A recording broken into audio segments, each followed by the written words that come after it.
Live at 5, our country is barreling towards a federal government shutdown looming less than 48 hours from now.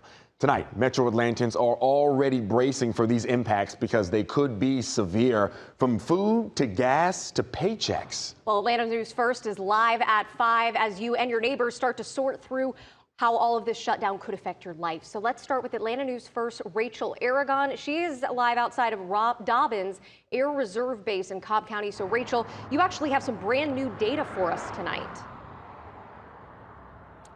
We do, and unfortunately, military families would also be greatly impacted should we see another government shutdown. Take a look at your screen right here. We're going to break down all these numbers related to the state of Georgia. What we know today, more than 63,000 active duty service members in the state are at risk of not getting paid during the shutdown. And they're not the only ones. According to the White House, more than 1,700 TSA officers in Georgia and more than 550 air traffic controllers could be in a similar position.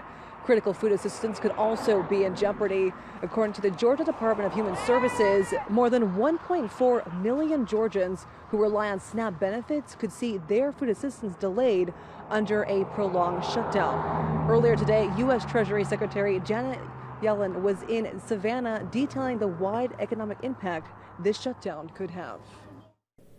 A shutdown would impact many key government functions, from loans to farmers and small businesses, to food and workplace safety inspections, to Head Start programs for children.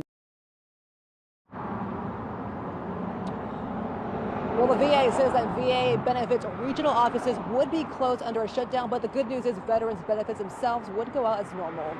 Reporting live in Marietta, Rachel Aragon, Atlanta News First.